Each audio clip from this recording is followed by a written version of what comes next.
4 months before Oliver Tree died, he released a music video. In it, he is dressed as a pilot. He walks up a set of stairs. On either side of him, 2 helicopters. On June 14, 2026, Oliver Tree boarded a helicopter in Rio de Janeiro. 2 aircraft collided midair over the city, and he died. And the first thing millions of people did when the news broke was go back and watch that video. Then this surfaced. And so when I die, I've set it up, my will is set up that when I pass, my family, no one's gonna get a penny.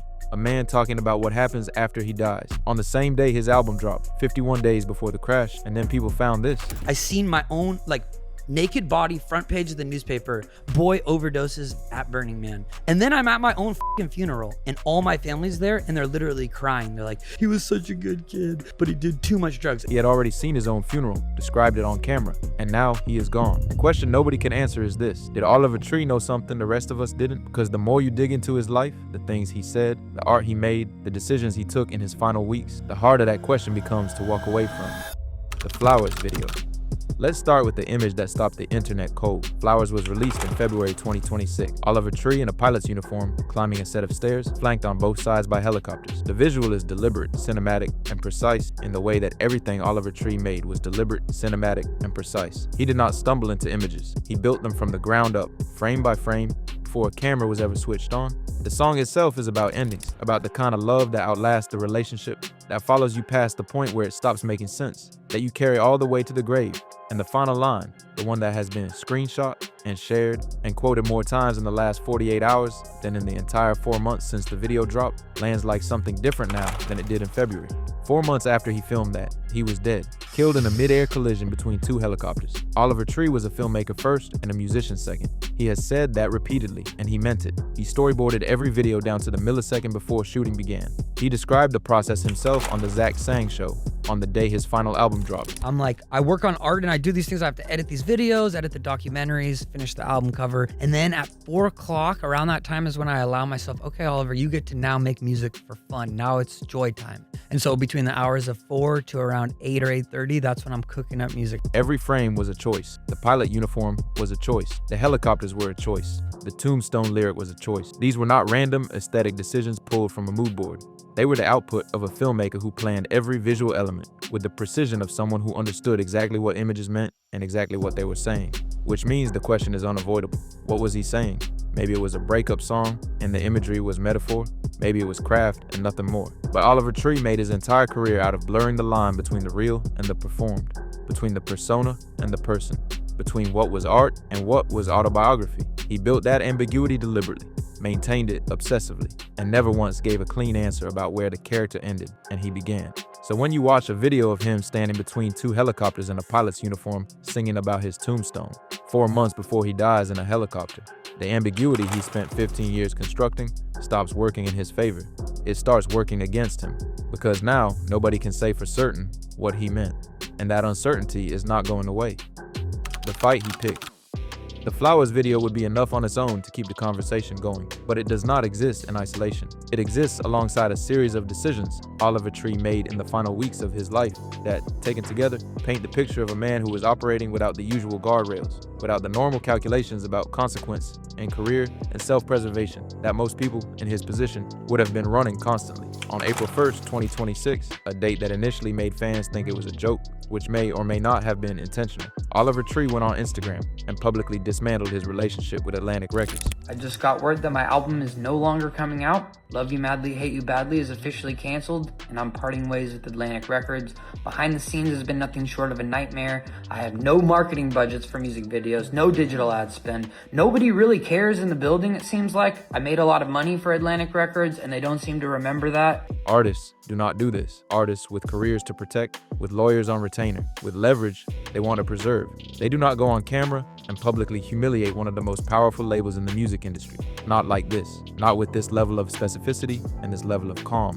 The people who do this are either reckless or they have already decided that the normal rules no longer apply to them. That, whatever comes next, the calculation has shifted. He also revealed that the label had forgotten to add multiple songs to their system, including a Valentine's Day release that never went out due to internal errors. This was not abstract grievance. This was documented, specific, verifiable failure.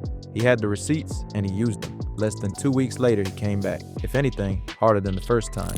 After making tens of millions of dollars over 8 years for Atlantic Records, they no longer want to support my art because I'm not making songs for TikTok. And after dedicating my entire life to making art, I never got into this to make TikTok songs. The label doesn't want to support the vision. Well, guess what? I don't give a shit. My team has got the label to agree to release Love You Madly, Hate You Badly on my personal imprint, Alien Boy Records. He won. The album came out on April 24th, 2026, on his own terms, through his own label. 9 years inside a machine that wanted him smaller and more convenient. And he walked out the other side with the music intact and his name on the door.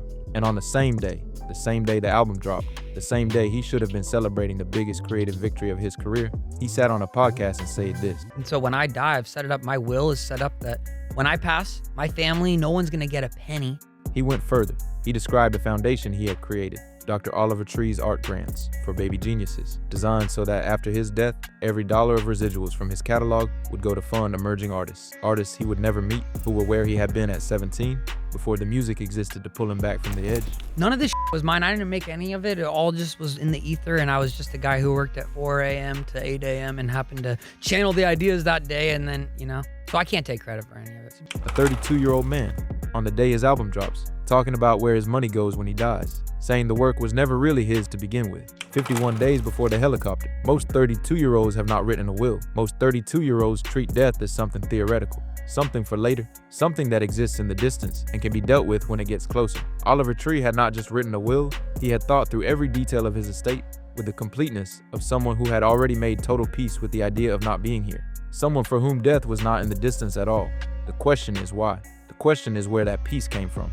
And to answer that, you have to go back 15 years, back to a desert in Nevada, back to the night Oliver Tree died for the first time, the first death. Oliver Tree grew up in Santa Cruz, California, surf town, skate town, a very specific strain of West Coast weirdness that produces people who either disappear completely into the background or become impossible to ignore anywhere they go. He was emphatically the latter from the beginning. Piano lessons at 3, writing songs by 4, a full album completed by his own account before he was 7.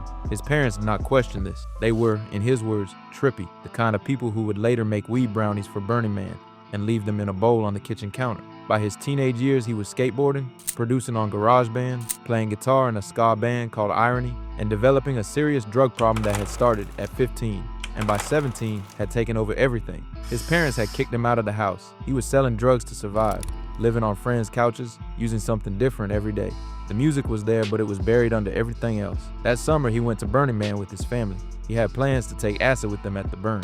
He missed the meeting point. He took all of it alone. 16 doses of double-dip tabs on top of 3 of his parents' THC brownies that he had eaten without realizing what they were because he was hungry and forgot they were medicated. Well, they're double-dosed tabs, and I ate 8 different tabs. Hold on. So it was hold like on. 16 doses, essentially. Yeah. 16 doses. He had done acid 50 times before, he said. He had never experienced anything like what happened next. The combination hit him in a way that completely dissolved the boundary between what was real and what was inside his head. I just started dreaming while I was awake. Like I said, I'd done acid 50 times, never experienced anything like this. He stripped off his clothes, he got on a bike, convinced that everyone around him was trying to poison him, and rode it into the desert. He ditched the bike, he ran until he hit the perimeter fence of the festival at full speed, flipped over it, and landed on the other side with the wire tearing his body open from end to end. He was outside the festival now, outside the lights and the people and any possible help, alone in the Black Rock Desert in the middle of the night, covered in blood, no clothes, no phone, no sense of where he was or how to get back. So I'm literally butt naked. I'm running through the desert and I can't see. Like I'm just literally, the hallucinations are so big that I'm just watching movies in my head.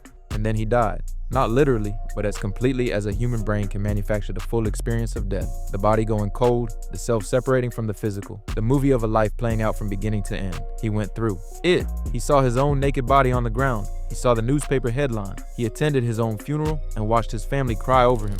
I seen my own, naked body, front page of the newspaper, boy overdoses at Burning Man. And then I'm at my own fucking funeral and all my family's there and they're literally crying. They're like, he was such a good kid, but he did too much drugs. He came back. A woman found him wandering the festival, took him in, gave him water and food and clothes and somewhere to sit until he could see again. He made it back to his camp.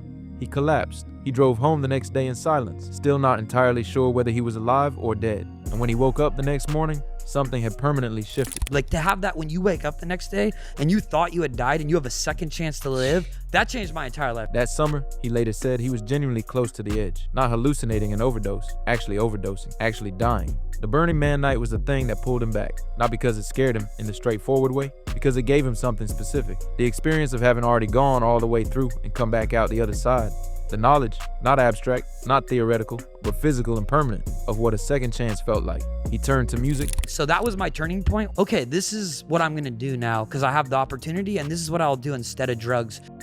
What he built after it. The person who came back from that desert was not the same person who went in. And everything Oliver Tree built for the next 15 years. Every song, every video, every character, every creative decision was built directly on top of that night. By 2016, he had constructed his alter ego, Turbo, a character with a bowl cut, oversized 1980s clothing, and a persona engineered to be so precisely, deliberately irritating that it was impossible to ignore. Short videos, immediate impact, a reaction guaranteed whether that reaction was love or genuine irritation. It worked completely. Out of the way, dumbass! Dumbass. Mom, you're a dumbass. Pronounce it dumbass.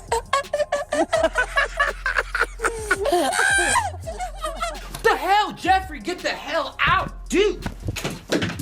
Late 2016, Atlantic Records signed him. By 2018, the Alien Boy EP was out. By 2020, Ugly is Beautiful had topped 2 Billboard charts and gone gold. By 2021, Life Goes On was embedded in 3.7 million TikTok videos and had become one of the defining sounds of that year. But the numbers missed the point. The point is what runs underneath all of it. The bowl cut was not a brand strategy. The absurdism was not random. The layers of irony stacked so thick that nobody could ever quite reach the actual person underneath. This was the armor of someone who had already attended his own funeral at 17 and decided that if he was going to be alive, he was going to be so fully and deliberately alive that nobody could ever mistake him for someone who just blended in quietly and disappeared. Because blending in is what dead people do. Everything described in this video, the flowers imagery, the will, the label fight, the casual references to dying, the Burning Man funeral, none of it exists in isolation. It is a pattern, and the pattern runs in one direction, consistently, across 15 years of work and interviews and decisions. Oliver Tree was a man for whom death was never distant, never theoretical, never something to deal with later. It was always present, always accounted for, always woven into the work. He had built a foundation before he was 33. He had made peace with the idea that the work was not his to keep. He had stood between 2 helicopters and sung about a tombstone, and released it 4 months before he died. Was he afraid? The clips do not suggest fear. They suggest something closer to acceptance, the specific, quiet acceptance of a person who has already been through the thing and knows what it looks like from the inside. None of this was mine. I didn't make any of it. It all just was in the ether, and I was just a guy who worked at 4 a.m. to 8 a.m. and happened to channel the ideas that day, and then, so I can't take credit for any of it. A man who had already made complete peace with the idea that none of it, the music, the money, the legacy, was really his, that it came through him, that when he was gone, it would keep coming through someone else. Is that the philosophy of a man who stumbled into a tragic accident? Or is it the philosophy of a man who had been carrying the knowledge of his own ending for a very long time and had simply decided to stop fighting it? On the night of June 13, 2026, Oliver Tree was in a recording studio in Rio de Janeiro, still working, still building something, the same mode he had been in since he was 17, and the 2 options were right in front of him, and he chose the one that kept him moving. The next morning, he boarded a helicopter. The investigation is still ongoing. A cause has not been announced. 2 helicopters found each other in the sky over a residential neighborhood on a Sunday morning, and 6 people died, and nobody has explained yet how it happened or why. What cannot be investigated, what no aviation authority can examine or explain, is the 15 years of evidence that Oliver Tree left behind. The funeral he attended at 17, the tombstone lyric, the will drafted and described publicly 51 days before the crash. The pilot's uniform between 2 helicopters, the casual, repeated, completely unafraid references to his own death scattered across interviews going back years. Maybe none of it means what it looks like. Maybe it all means exactly what it looks like. Oliver Tree spent his entire career making sure nobody could ever say for certain which one was true. The night before he died, Oliver Tree was in a recording studio, making things, the same thing he had been doing since the night in the desert at 17, when he decided that music was what he did instead of dying. He left behind 4 albums, a Guinness World Record, a foundation for artists he would never meet, and a music video of himself standing between 2 helicopters singing about putting flowers on his tombstone. The investigation into what happened over Rio de Janeiro on June 14th is ongoing. Whether it was an accident, a coincidence, or something that goes deeper, that answer is still coming. What is already here, what has been here for 15 years, hiding in plain sight, is a man who seemed to know something about how his story ended, who talked about it casually, who built it into the work, who made peace with it so completely that on the day his final album dropped, he sat on a podcast and walked through his will without missing a beat. He put flowers on his tombstone before any of us knew he would need them. Drop your thoughts in the comments. Subscribe. This is most likely the last video we cover about all of it, but there will be more interesting ones. See ya.